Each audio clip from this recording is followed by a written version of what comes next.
इस कहानी के अंत में जो होता है ना, उस पर यकीन करना मुश्किल होगा, तो इसे आखिर तक जरूर देखिए। आज हम एक ऐसी जगह के रहस्य से पर्दा उठा रहे हैं जो आज भी दुनिया की पहुंच से पूरी तरह बाहर है। चलिए एक पल के लिए कल्पना करते हैं। हिंद महासागर के ठीक बीचों बीच एक छोटा सा हरा भरा द्वीप। एक फिल्म क्रू अपनी नाव पर धीरे धीरे इस द्वीप की ओर बढ़ रहा है। एक ऐसी जगह जो इतनी रहस्यमयी है कि कहते हैं आज तक कोई भी बाहरी इंसान वहां से जिंदा वापस नहीं लौटा। जैसे जैसे उनकी नाव किनारे के पास पहुंचती है, घने जंगल से कुछ साए उभरते हैं जिनके हाथों में धनुष और बाण हैं। द्वीप की जो जानलेवा शोहरत उन्होंने सुनी थी, वो अब हकीकत लगने लगी है और हवा में न एक अजीब सा तनाव घुल जाता है। और तभी अचानक एक तीर सनसनाता हुआ हवा को चीरता है और सीधा फिल्म के डायरेक्टर की जांघ में जा धंसता है। पूरी टीम में दहशत फैल जाती है और वो अपनी जान बचाने के लिए फौरन वहां से भाग निकलते हैं। सवाल ये है कि आखिर यहाँ रहते कैसे लोग हैं और क्यों सैटेलाइट और एआई के इस जमाने में भी कोई इस द्वीप पर कदम रखने की हिम्मत तक नहीं करता। इन्हीं सवालों के जवाब आज हम इस विश्लेषण में तलाशेंगे। ये जगह है नॉर्थ सेंटिनल आइलैंड। धरती पर शायद ये आखिरी निषिद्ध स्थान है। एक ऐसी दुनिया जो मानो समय के चक्र में ही कहीं थमसी गई हो, जहां आज की सभ्यता की कोई पहुंच ही नहीं है। यहाँ रहने वाले लोगों को सेंटिनली के नाम से जाना जाता है। माना जाता है कि ये उन पहले इंसानों के सीधे वंशज हैं जो अफ्रीका से बाहर निकले थे, और ये लोग हजारों सालों से बाकी दुनिया से पूरी तरह कटकर रह रहे हैं। अच्छा, अब जरा इस पर गौर करते हैं। 26,000 साल, ये आंकड़ा सच में हैरान कर देने वाला है। मतलब जब बाकी दुनिया आग, पहिए और शहर बना रही थी, तब सेंटिनली अपने द्वीप पर पूरी तरह से अलग थलग थे, शिकार करते हुए, मछलियां पकड़ते हुए और अपनी हरी भरी दुनिया में जी रहे थे। तो अब बाहरी दुनिया के साथ इनके संपर्क का इतिहास देखते हैं, जो शुरू से ही, मतलब बिल्कुल शुरू से ही दुश्मनी और हमलों से भरा रहा है। इनका संदेश हमेशा एक ही रहा है। 1771 में एक ब्रिटिश जहाज ने पहली बार इस द्वीप को दूर से देखा। फिर 1867 में एक जहाज टूटा तो बचे हुए लोगों पर हमला हो गया। 1880 में तो कुछ द्वीपवासियों को अगवा तक कर लिया गया। और 1974 में, जैसा हमने शुरू में देखा, एक फिल्म क्रू पर तीरों से हमला कर दिया गया। इन सभी घटनाओं के जरिए सेंटिनली का संदेश बिल्कुल साफ था, तुम्हारा यहाँ स्वागत नहीं है।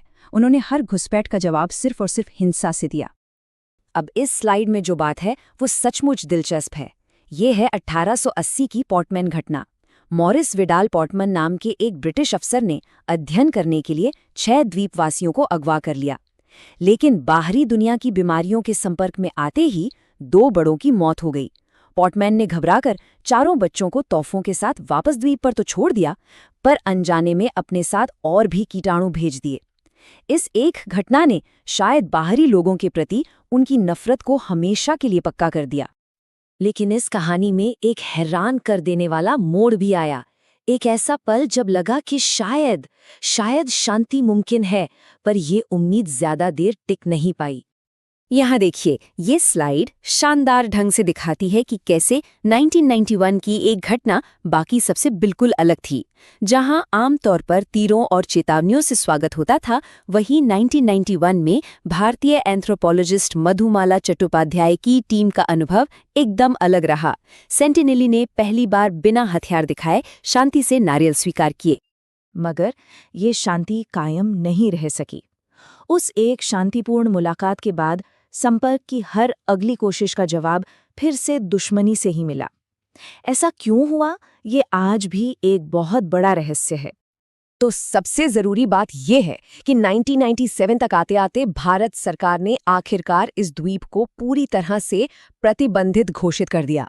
अब इसके तटों के 5 किलोमीटर के दायरा में किसी को भी जाने की इजाजत नहीं है। और ये पाबंदी सही साबित हुई। 2004 की सुनामी के बाद मदद के लिए भेजे गए एक हेलीकॉप्टर पर भी तीरों से हमला किया गया। 2006 में 2 मछुआरे गलती से किनारे के बहुत करीब चले गए और मारे गए।